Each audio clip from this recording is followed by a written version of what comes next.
had the opportunity. We had the opportunity to travel out a little bit from Santiago, and one of the beautiful things about this country is how beautiful it is. We had the opportunity to go up into the Elqui Valley, which is up near. You got to go about 6 hours north to La Serena, and then about an hour and a half towards Argentina. If you've never been there, I would really encourage you to take the opportunity to go. And as we were driving out of the Elqui Valley on would have been Friday morning, about mid-morning, we're going through the valley, and you have these vineyards to your left, you have these big cascading mountains on either side, and the sun is just boom on them, just highlighting them, just showing all the colors. The red, honestly, there was blue. I don't know how there's blue in a mountain, but there's blues, purples. It was just gorgeous all around. And as we were going, I'm just driving through, and all I could do was just bless the name of the Lord. Just how great and how awesome He is that all of this was created just by speaking, right? That He spoke and it came into existence. That's the picture that this next song, Blessed Be Your Name, that's the picture that I'm going to be singing with in my head.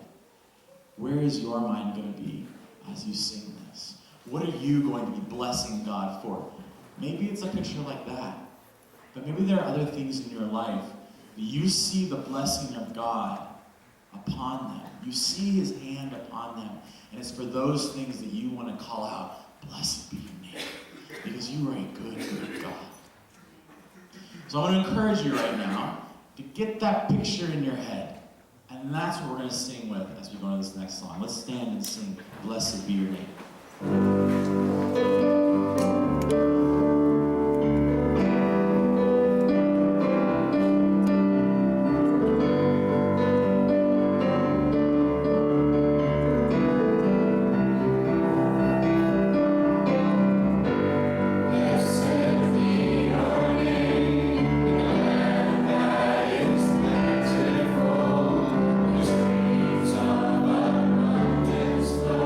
Blessed be your name.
I want to welcome you to San Marcos this morning. It's good to be able to worship you all this morning. My name is Pastor Nate. If this is your first time here, we want to extend a warm welcome to you. We're so happy they're able to be here with us and worship with us this morning. We hope that if you're just passing through Santiago, that this has been and will continue to be a good time of worshiping for you this morning.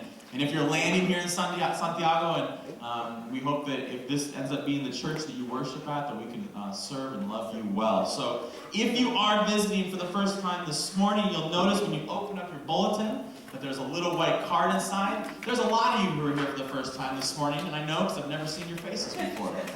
So please fill out that white card and put it in the offering plate as it comes around. We don't want you to put money in as the offering plate comes around.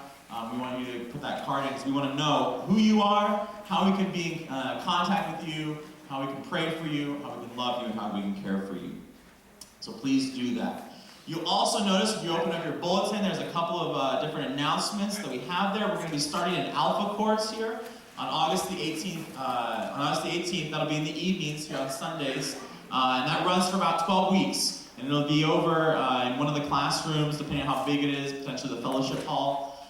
What this is, when we say we're going to be running an Alpha course, this is for people, maybe you have been a Christian for a long time, but you don't necessarily know a lot of the maybe core tenets of the Christian faith. Maybe you want to reacquaint yourself with some of those.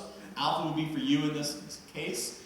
Maybe you have friends who you know are seeking, are interested in Christianity, but they themselves wouldn't necessarily identify as a Christian, or maybe they would, and their faith is a little bit shallower, and they want to maybe grow deeper in their walk with the Lord.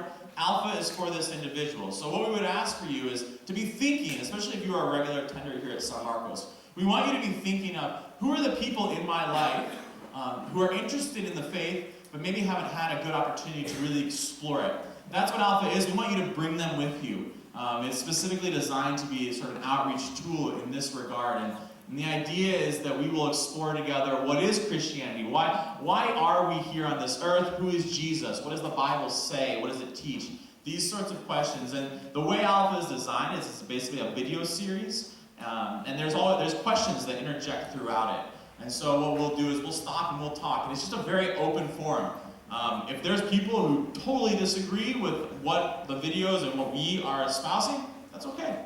It's a forum for people to be able to talk about these things and to explore these ideas. And so we want to create that. So two things with that is that if you're interested in attending, please let me know, and please let me know if you have people you want to bring, just so we can have sort of a rough ballpark figure of how many people may be attending to this. The second thing is we want to bring food to share with everyone. There was a little bit of confusion when I made this announcement last week. You're not bringing your own plate of food just for you. But at the same time, you don't have to feel like you need to create some big meal. The idea is that we bring food to share, because the truth is, if you look at Jesus, he was always walking and talking with people or eating with them. And so we want to walk, talk, and eat together all at the same time. So the idea is bring some food to share with everyone. And this should be a really good time. So please let me know if you're interested, if you have people who could come with you, and we'll start that Alpha course on August the 18th. As well, you'll notice below that growth track. So this is for people who they are interested in San Marcos, want to know some of the history of San Marcos, but also are interested in potentially becoming members here at San Marcos. I would encourage you, if this is going to be your church home, you should become a member here, because it means that there are people intentionally reaching out and caring for you, and you're part of that family. So please, if you are interested at all in Growth Track, contact me, let me know. Childcare is provided. We want to get you registered, signed up for that. And this is also sort of the first step, if you will, in terms of being able to serve the larger church. We want to get people plugged in and serving in the church, leadership positions, these sorts of things. We want people to take Growth Track first, because we all want to make sure we're on the same page with everything. So please, sign up for this, be a part of this. Also, I'm talking a lot, so I appreciate if you're hanging with me and tracking, because I know that I talk for more than 30 seconds, and most people are like, hey, that's a nice light. So stay with me. One final thing with that is that if you are not able to attend, it happens on Sundays after the service. If for some reason that just does not work for your family, does not work for you at all, please let me know, and we will come to your home and do it.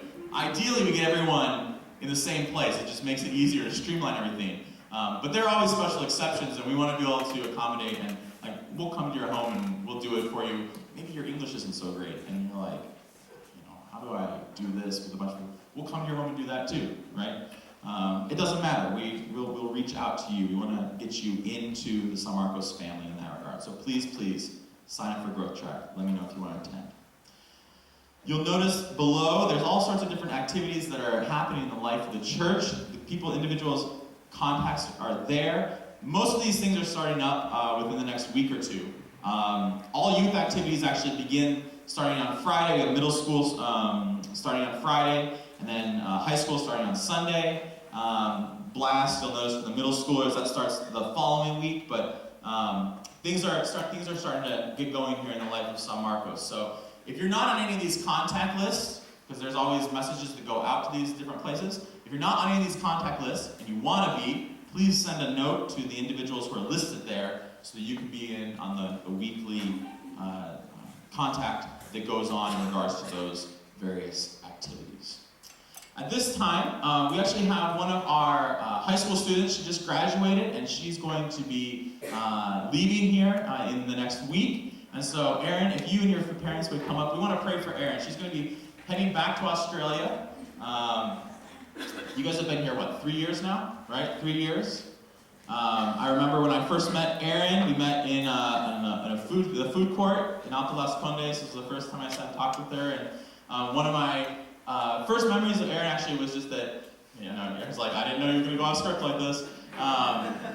One of my first memories of Erin, I just actually remember her being very timid and very unsure. And one of the things that I've seen God do in her over these last 3 years is the way that she's just embraced her entire time here and her entire experience here. And the way that she got plugged in helping out with Sunday school. And it was just really cool to see God moving and working through her in that regard. Very strong evidence of his hand upon her life. And so, Erin, I'm sorry I went off script like that. But I just wanted to share that with all of you because whether you know this or not, I think it's encouraging for everyone to hear that. That it's just a very cool time. So we want to pray for her. One of the things that she shared with me is just sort of find that direction as she lands back in Australia. She finished up at Nido, and the way the school year ends there is that she's got some time between then and when things start for her in Australia. And so just trying to figure out where to land university-wise and the direction to go there. So we want to pray for her in that regard. Sam, could I have you come up and pray for her? Is that okay? Mom or Dad, do you guys want to? I know Erin doesn't actually want to share anything. That's okay. But Mom or Dad, do you guys want to share anything? I want to give you the opportunity if you want to. Okay. I know Angus gets the opportunity to share stuff with us all the time, but more so for you than anything else. So, Sam. Hey, why don't you, with Erin's parents, put your hands on her as someone who's more directly pastoring. I just want to say a quick word from the scriptures to encourage you, Erin, as you move on and you are kind of entering into a new phase of life, which can be very scary. But Psalm 125 says, those who trust in the Lord are like Mount Zion, which cannot be moved, but abides forever. As the mountains surround Jerusalem, so the Lord surrounds his people from this time and forevermore. So just encourage you to trust in the Lord in this new phase, and you'll experience the Lord surrounding you and guarding you and leading you through all of this. I'll pray.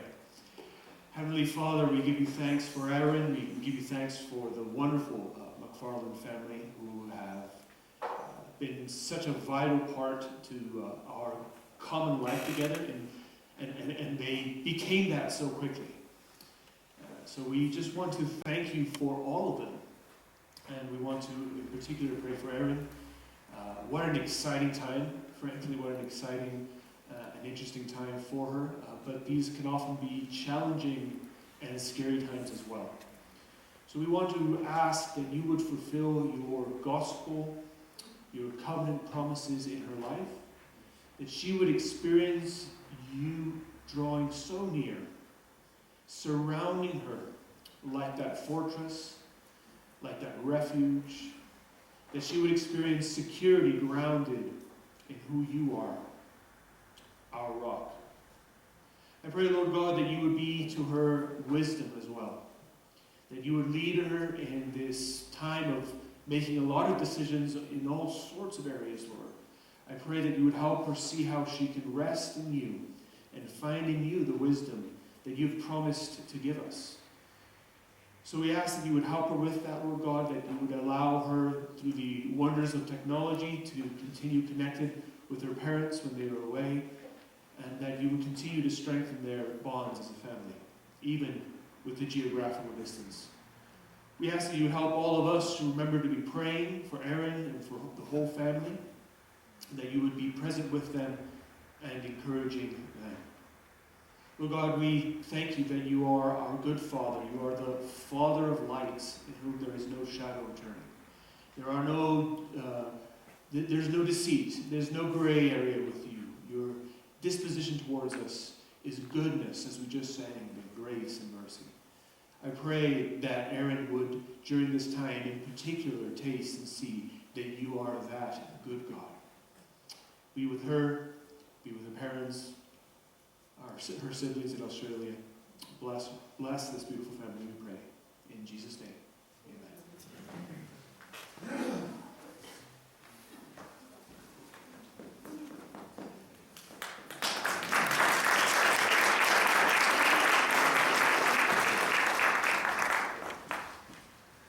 All right, at this time, you can stand up. There's a lot of greeting that needs to be done, so we'll give you a couple extra minutes. Find someone you may have met before, but they're probably right next to you. So, children are dismissed for Sunday school.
It's very, very, very good to be with you this morning. It's good to, as Nathan said, to see so many new faces. And it looks like you've been made to feel very welcome, so I'm very glad to see that. My name is Sam Lago. I'm a lead pastor here at San Marcos Church, one of the elders, and I'm very glad to be with you this morning. And you are, if you're here for the first time, you're diving into the third part of the three-part set of sermons on 2 verses within a series of sermons on a book. So you're kind of going to dive into the middle of it, I'm afraid. I'll try to ease you in as much as I can. But we're looking at 1 Peter, the letter of 1 Peter. And we have been over the last few weeks. And we are looking particularly at 1 Peter 2, verses 9 to 10. 9 to 10. If you have a Pew Bible, this is found in page 1015, 1015. 1294. Oh, 1294, big letter, thank you. Yeah, you've got a big blue Bible, 1294. Most of you, I think, have the black Bibles, 1015. If you're looking it up on your phone, just make sure you turn off all your Facebook and Snapchat notifications and turn with me to 1 Peter chapter 2, verses 9 and 10. As we come to God's Word, one of the big things we like to say over and over again and remind ourselves of is the fact that we believe that above everything else it is the Holy Spirit who is our teacher. And so let's acknowledge that by prayer as an act of dependence in which we ask the Lord to open up our hearts to receive what He has to say to us this morning. So please join me in a time of prayer.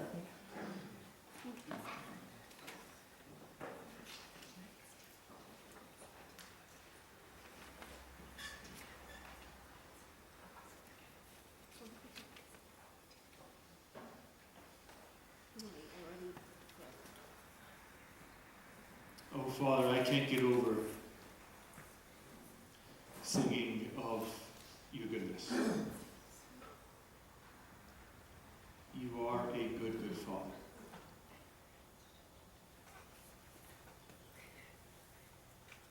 Father, I ask that even now by your Holy Spirit, you would be turning our hearts toward you. That we would give you the attention that you deserve. That even now on our hearts, our vision of who you are, by the Holy Spirit, through the truth of your word, would be corrected and amended.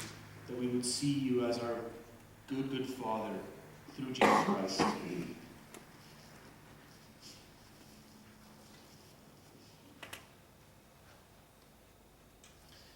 That though you are the sovereign Lord, you are the Holy One, you are the just Judge, absolutely. That in Christ we can know you as the good, good Father. So Father, I pray that the spirit of adoption that you've sent into the hearts of all those who have trusted in your Son, your spirit would be stirred up to once again cry out from within us, Abba, Father. And as children, you would make us hungry. And as a good Father, you would provide the heavenly bread that we need this morning. God, above everything else and anything else, I ask this morning that we would experience that wonderful kingdom paradox, that you would satisfy our souls completely this morning with yourself, and yet you would make us ravenous and hungry for more of you. Do this supernatural work in our midst and in our hearts, I pray. In Jesus' name, amen. Friends, we're in 1 Peter. Thinking of many of you who are here for the first time, it's a letter by the Apostle Peter, one of the main leaders and followers of Jesus Christ, several decades after Jesus had died and risen and had sent the Holy Spirit. And he's writing as a more sort of seasoned leader of the church compared to what we have in the Gospels. And as the seasoned leader, he's sending a letter that goes out to a whole region. Okay, probably what is sort of Asia Minor, Turkey, that kind of whole region of sort of what we now would consider maybe Eastern Asia or kind of Middle East. And he's writing this letter that's a circular letter going out to a whole region of believers who are experiencing suffering, persecution, or at least social pressure as believers. You know, the pressure is being turned up. They're experiencing more and more difficulty for being followers of Jesus Christ.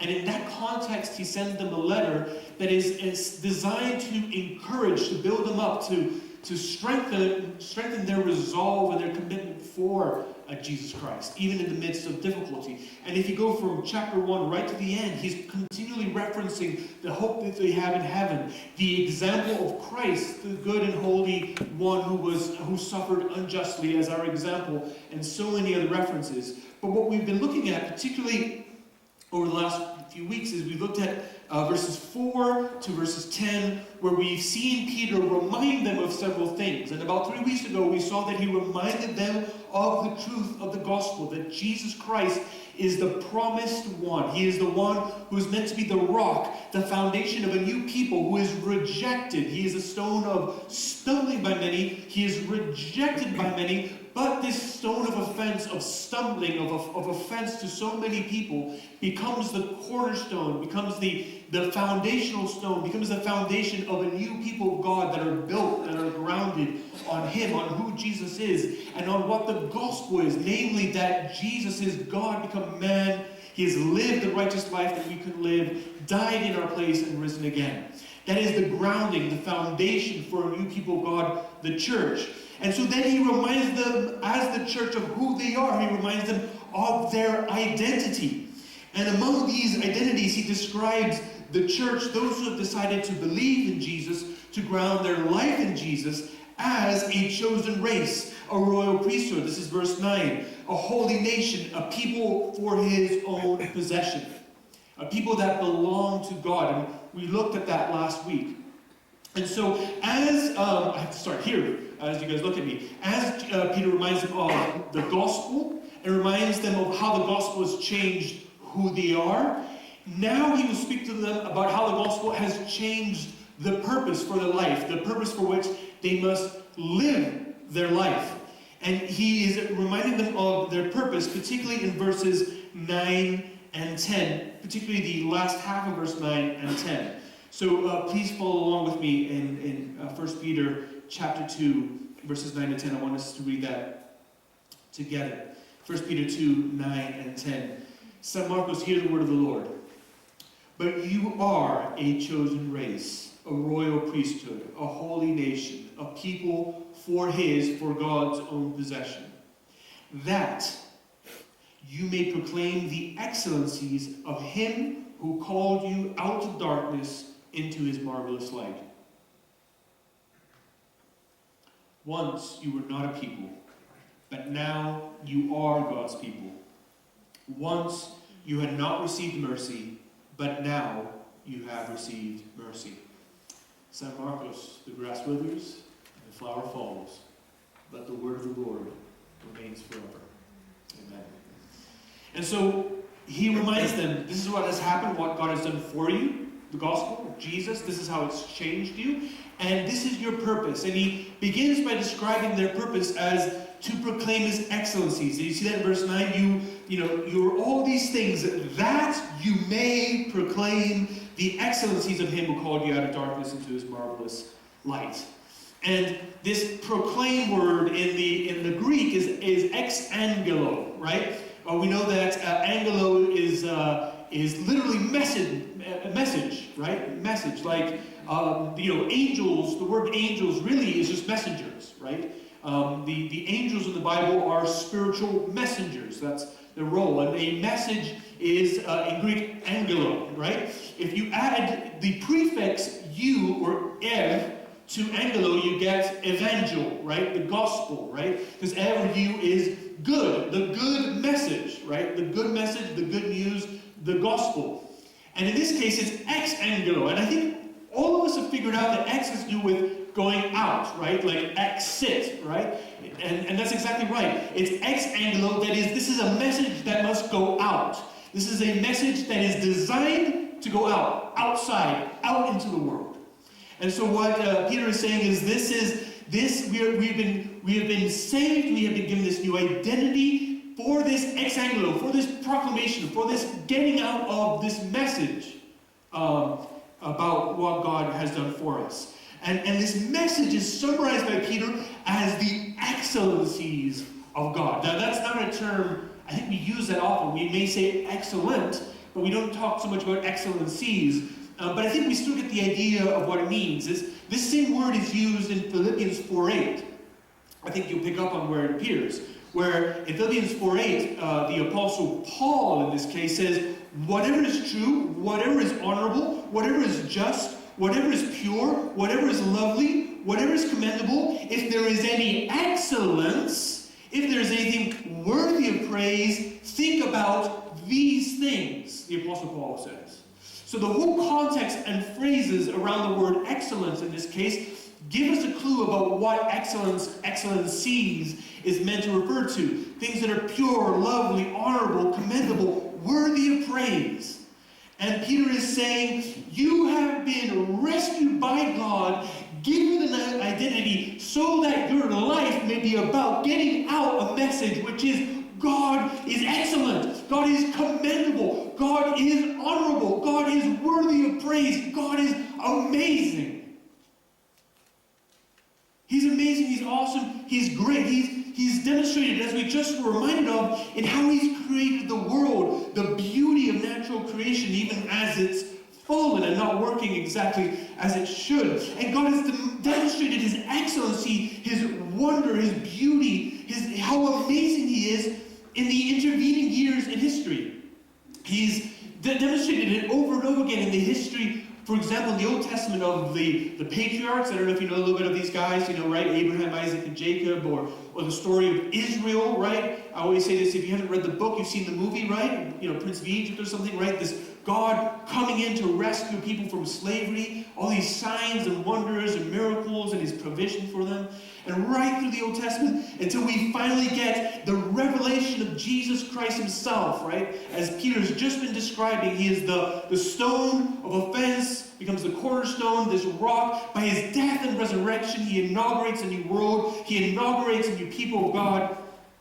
And so Peter is talking about all these things, and he's saying, yes, this is why. This is one of the main reasons why God has acted in history to giving up what is most precious to himself, his own son, to rescue us, to give us a new identity, that our purpose in life would be for the getting out of the message of how excellent God is.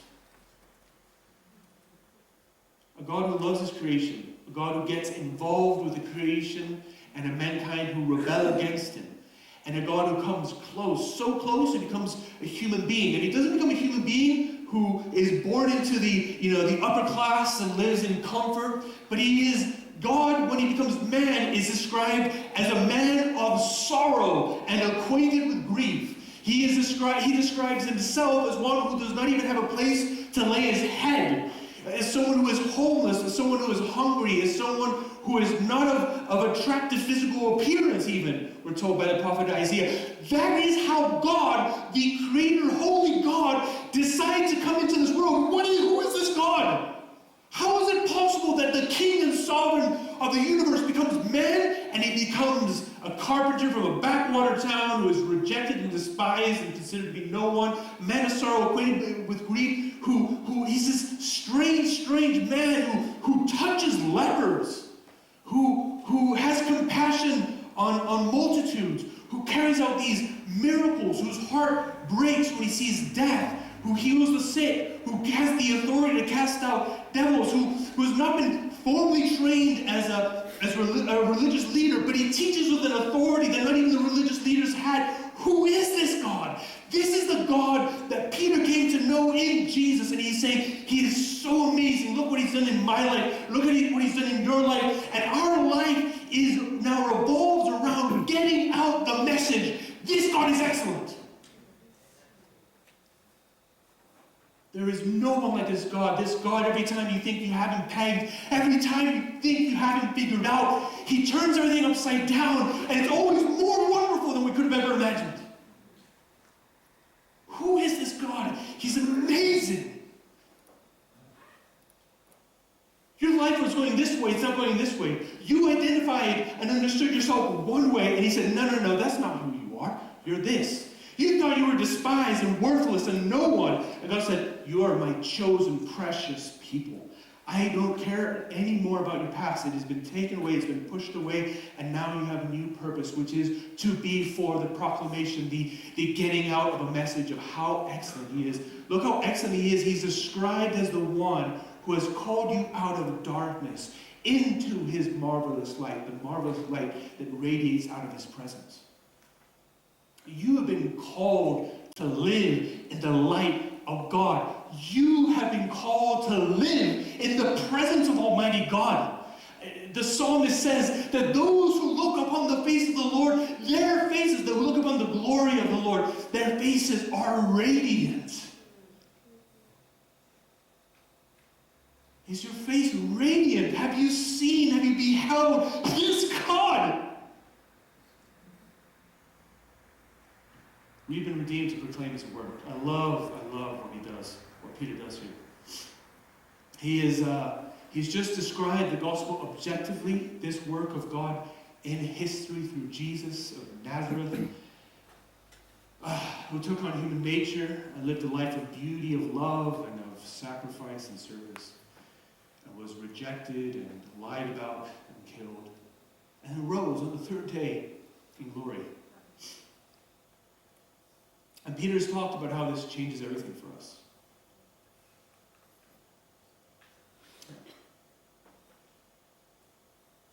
He talks about how this changes your identity. If you believe this message about Jesus, then who you are before God has changed. And if who you are before God has changed, that means that who you are has changed.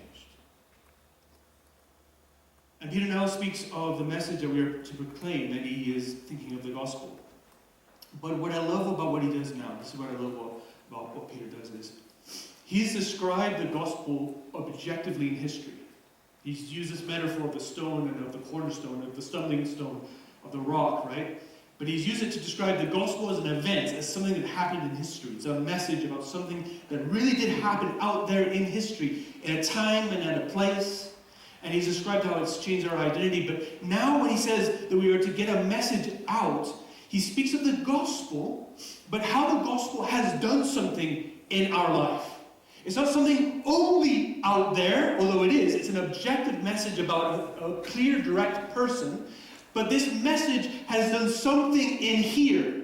And so when he says that we are to be for the getting out of this message of the excellencies of God, he describes it in terms of something that has changed on the inside. Something that has changed us. If the message of the gospel, this good message, has come to your life and it has gripped your heart, it has arrested you, it has taken you, then something has happened to you. And that truth about what God has done to you and for you is the message that we are to live out and to speak about out into the world.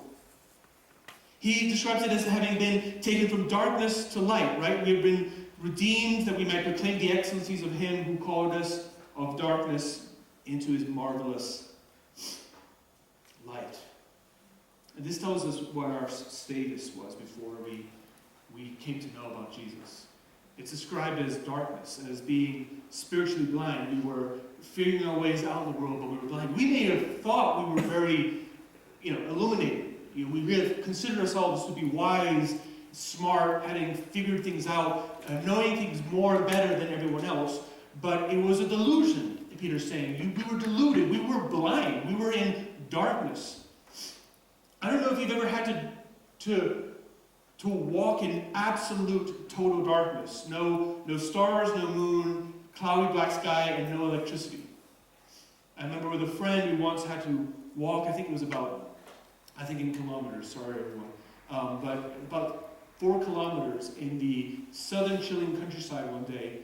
And we always used to walk, it was fine, there was no lamppost, there was no light, this is the countryside, dirt road. We were part of it, we were in a missions trip. But it was always fine because the moon was always so bright, we could even see our shadows on the ground. But there was a moment where there was some sort of transition, and we transitioned into, I think it was cloudy that night, it was completely covered over, and it was black, and we couldn't see anything. And we were always, we'd always chat and be really brave as we walked down the road. But this night we were kind of pretending to be brave, but both of us were a little bit creeped out. But it's kind of scary because you don't know where you're going. You don't know if you're going to fall off the side of the road into the ditch. You don't know if you're going to wander, in that case, into a field. You don't know what you're doing. But Peter describes us like this. But he goes on beyond that idea that we were just blind and kind of thinking we had it figured out when we were walking towards the edge of the cliff. But he describes it in other ways. He takes imagery from the Old Testament that is really beautiful. He takes key passages from an Old Testament prophet named Hosea. I don't know if you have ever heard about him or read the book in the Old Testament. But what I love about what Peter does is he shows how these truths that Hosea speaks about in the Old Testament have these double fulfillments in light of what God has done for us. Look at verse 10. Look at verse 10. Peter goes on and says, "Once you were not a people, but now you are God's people. Once you had not received mercy, but now you have received mercy." And both of these references are looking back to the same source. If you went back to the Old Testament, I don't know if you know this, the Bible is divided into two parts, Old and New Testament. Old is previous to Jesus, right? The history of Israel before Jesus showed up on the scene. And there was a prophet, a man who spoke on behalf of God called Hosea. And he has a very strange calling from God. I don't know if you know about this. God comes up to him, chapter 1 of the book that he wrote in the Old Testament, and he gets this message from the Lord. It says, this is chapter 1 of Hosea, when the Lord first spoke through Hosea, the Lord said to Hosea, "Go and take yourself a wife of whoredom." That's kind of old school speak for saying, go and marry a prostitute. Okay? Go and marry a prostitute and have children of that prostitute, for the land, for the people, commit great prostitution, great whoredom by forsaking the Lord. It's very amazing. That's really a calling from God. Because God basically says, look, I'm going to turn your life into a living parable. Okay? I'm going to turn your life into a living message. Your life is going to be a living sermon. And this is the message. I am a God who has committed himself to a people. I've bound myself to a people in covenant, in relationship, for intimacy, for exclusivity, right? Marriage, forsaking all others, I will commit myself, I will bind myself to you. That is what God had done to the people, with the people of Israel. And Israel said, that's great, but I also want to have a little something on the side. And so they, on the one hand, they did a lot of the official rituals and religious practices, but they were also running off and worshiping other gods and offering other sorts of sacrifices and getting involved in other religious rituals. And that was not that strange at the time. A lot of the nations, they would borrow elements of belief and practice from one another. And it was not usually seen as that much of a big deal unless they were going head-to-head against each other. And then they were about, my gods versus your gods. But in the case of God of the Old Testament, Yahweh, for him, it's like a husband who has a wife who is not cheating on him and kind of hiding it, but openly sleeping with her lovers in their own house kind of thing. I mean, blatant, in-your-face adultery. And the Lord takes this man Hosea and says, I want you to marry a prostitute. I want you to have a family with her. I want you to have kids with her as she continues in her profession, as it were. As she continues in her profession. And it goes even further. As Hosea has children, he gives the children that he has with this woman, he gives these children names that are symbolic of what's happening with God and the people. So in Hosea chapter 1, verses 6, 8, and 9, you can write that down if you take notes, we're told that she, this woman, conceived again and bore a daughter. And the Lord said to Hosea, call her name No Mercy. It's an interesting name. No Mercy. Why? For I will no more have mercy on the house of Israel, to forgive them at all. Scary. I've been merciful for a long time. I've hung in there for a long time. I've warned them for a long time. I've told them what they need to do. I've called them to repentance. They're not doing so. They're still committing blatant adultery right in my face. No mercy. Hard message. Then she weaned no mercy, and she conceived and bore a son. And the Lord said, call his name Not My People, for you are not my people, and I am not your God. It's interesting, I don't know if you ever thought about this, but God has had a marital crisis. God's marriage has been on the rocks and on the verge of divorce. God understands the struggles of our lives. He's had a difficult marriage, and he's had a difficult relationship with his children. So God has called, when God rescued the people of Israel from Egypt, he called them my people. He says, you're my treasured possession. You belong to me. And they, almost in Exodus 19, if you go back and you see that, it's almost like they have 19 to 24, it's almost like they have a marriage ceremony and they commit to one another. And now in Hosea, it's centuries of infidelity and spiritual adultery, and God says, not my people, and no mercy. And it's very, very hard, and it's terrible, and it's tragic, and it's the people breaking God's heart. Here's the amazing thing. We go to chapter 2. Because if Hosea chapter 1, if that was the end of the message, that is the most demoralizing message we've ever heard, right? The amazing thing is after chapter 1, I know this is going to blow your mind, but there's another chapter called chapter 2. And in chapter 2, verses 14 and 16, listen to what God says. His wife, the people of God, are still committing adultery. They have not changed yet. Okay? Nothing has changed. They're still doing what they're doing. And in that scenario, God says the following: behold, I will allure her, and I will bring her into the wilderness. I'm going to take her on a surprise date. I'm going to take her out of town, into the wilderness. And not I will speak harshly to her, not we're really going to have at it, not we're really going to have a fight. And I will speak tenderly to her. And there I will give her her vineyards, and make the valley of Acre a door of hope. And there she shall answer as in the days of her youth, and as at the time when she came out of the land of Egypt. And in that day, declares the Lord, you the people, will call me my husband, and no longer call me my Baal, the guy that they were having the adulterous relationship with, the other god. And God goes on in verses 21 to 23. And in that day I will answer, declares the Lord. I will answer the heavens, and they shall answer the earth. And the earth shall answer the grain and the wine and the oil, and they shall answer Jezreel. And I will sow her for myself in the land. And I will have mercy on no mercy.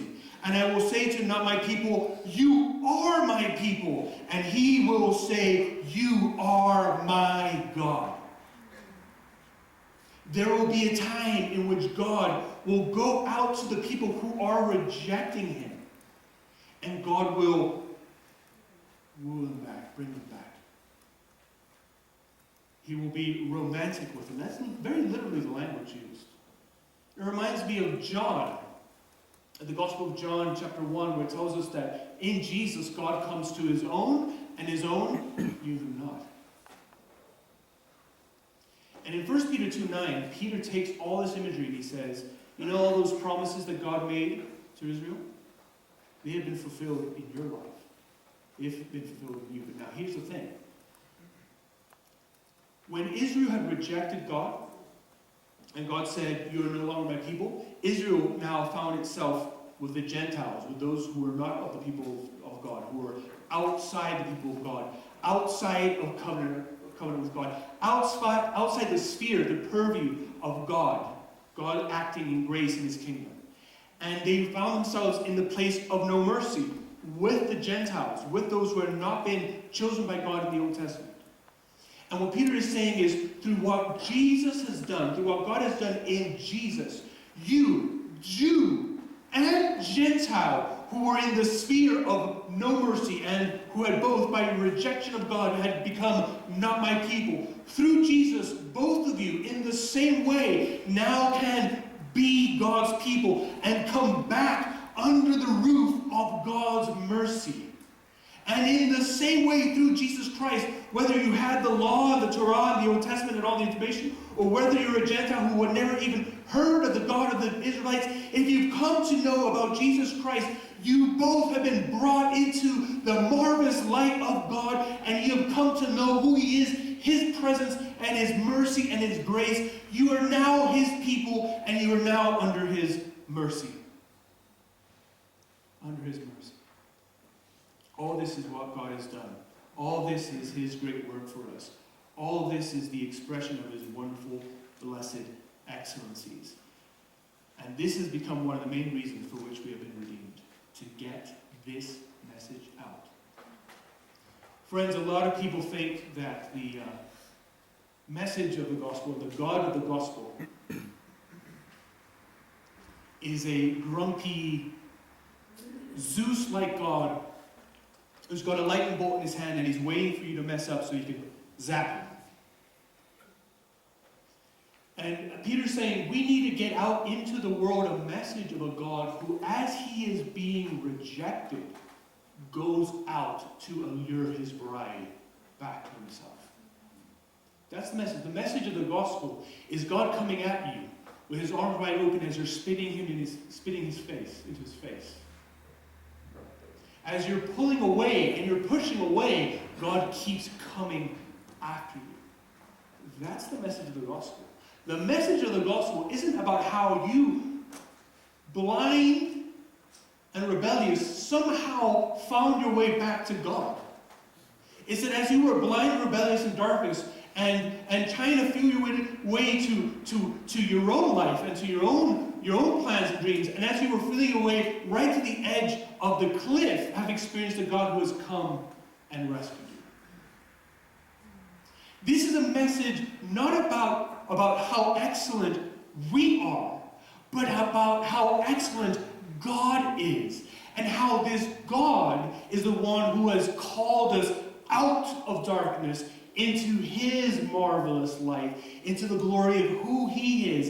He is the one who's come and allured us and seduced us and called us back to himself because he loves us. This is the message of a God who, not forever, but for this window of time, has established this is the time in which he is a God who is pursuing us and calling us back to himself. And God has recruited us. If you have trusted in Jesus Christ, he has recruited you to be about getting this message out. About getting this message out in every possible way.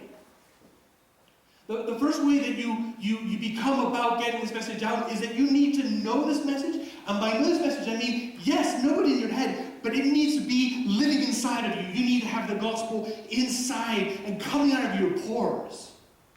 The gospel needs to be something that you know intellectually and something that you feed upon every day. Something that becomes your obsession. You need to get radical and weird about it. I'm not even kidding. There's nothing measured or balanced or calculated about the love of God in Jesus Christ. What is measured and calculated and refined and hip and cool about the Apostle Peter and the Apostle Paul? We're way too worried about that. We want to do this game. We want to be cool and like and hip, and at the same time talk about a message about how you're blind and going off the edge of the cliff, and you're an adulterer, spiritually speaking, an adulterer, and someone. No, it's not going to work. You need to hear the call of God, his allure, his romantic call out to you through Jesus Christ, his seduction of you through Jesus Christ, through the cross of Jesus. And you need to open up your heart until his love has captured your heart. Until his love for you has filled your heart. Until his love for you has become something that is dominating everything in your line of sight. You see nothing but the excellencies, the beauty, the wonder, the awesomeness, the how amazing and beautiful this God is. And this God takes over your worldview. He takes over your line of sight.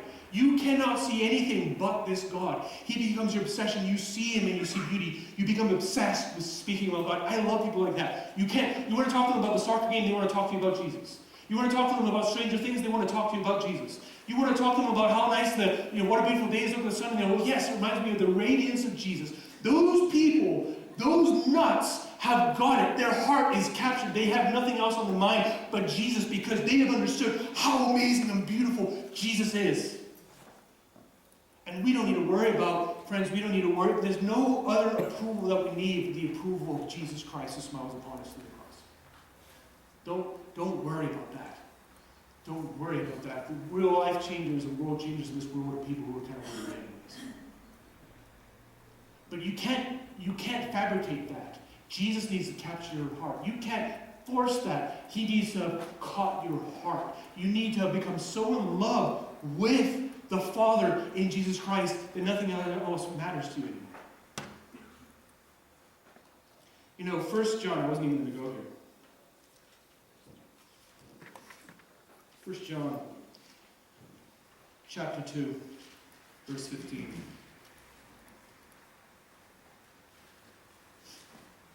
This is such a powerful verse if you have eyes to see and ears to hear. John says, Peter's buddy, by the way, both hanging out with Jesus for 3 years. He says, do not love the world or the things of the world. If anyone loves the world, the love of the Father is not in him. When the love of God the Father is poured into your heart, nothing else matters.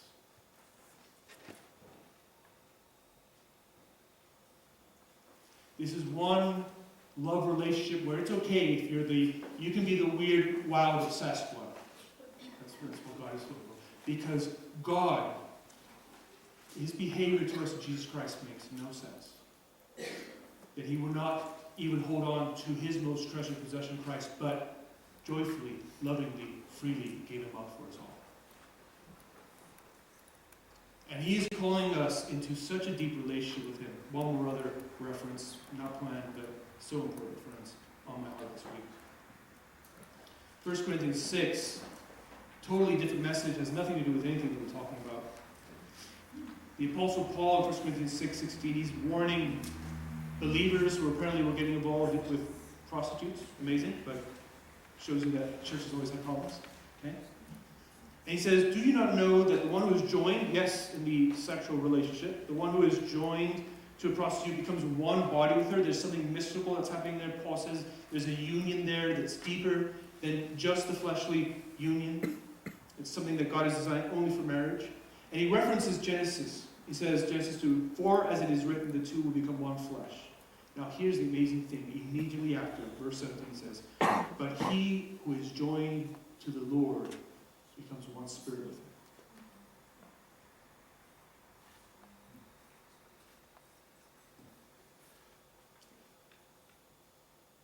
Who is this God? He did not rescue you so that he could merely put up with you.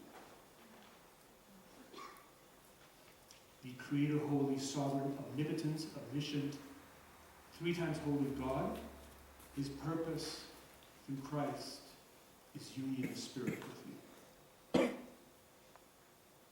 With a depth of intimacy with you that is unimaginable. I have no idea why he would want to do this, but he does. And the bridegroom looks to his bride and he longs for her. And when you have been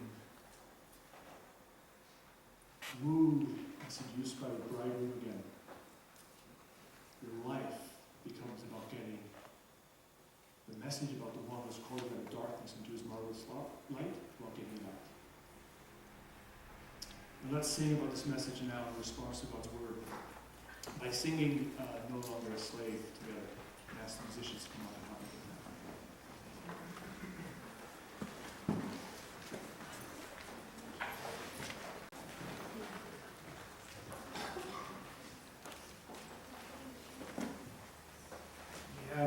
We have a purpose now that we are no longer slaves.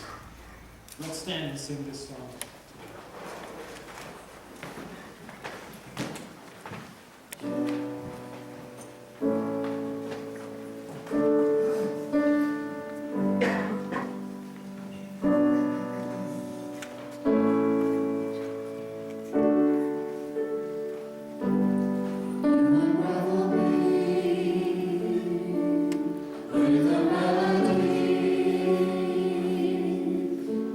Surround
response to the Word of God this morning. Let's, as we are able to give tithes and offerings to the Lord during this time, I'd like to ask the ushers to come and help us with that. And of course, if you're here for the first time, this is no obligation on you at all. Let's also take this time in response to the Word of God to pray and ask the Lord to apply His truths to our hearts. Heavenly Father, we do pray that as we sang early on, you would be the fire in our veins. That you would be the wind in our sails, and the anchor in our waves. That you would take hold of our hearts, arrest our souls, and lift them up to you. That our whole lives, all of who we are would be about living and communicating this God who has saved us in Jesus Christ. All that we are, all that we do, all that we say, point to Jesus Christ.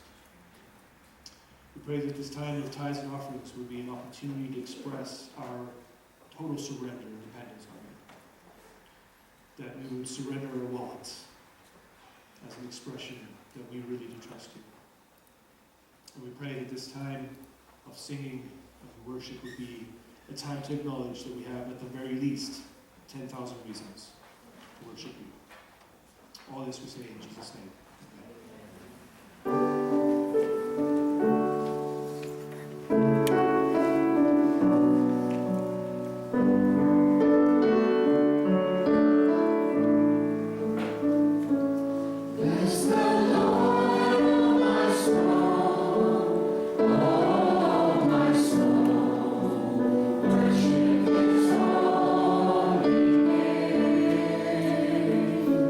Sing like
could go for another hour, but we won't, don't worry. 3 things before I forget. One is a great way, practically, to proclaim His excellencies would be to get involved with Alpha. So if you can, please don't forget to get in touch with Nate and make sure you get involved and get information about that. That would be great. That's first. Second, there are a lot of new people here. I'm going to try to meet as many as possible, but I have to go preach at another church. I'm so sorry. But I hope you're back next week and we can meet. But there's plenty of other people around that you get to meet here, so that'll be great. And just remember to clear this place out to allow History Bastoria to set up as well. Let's leave with God's blessing on our lives, out to proclaim His excellencies.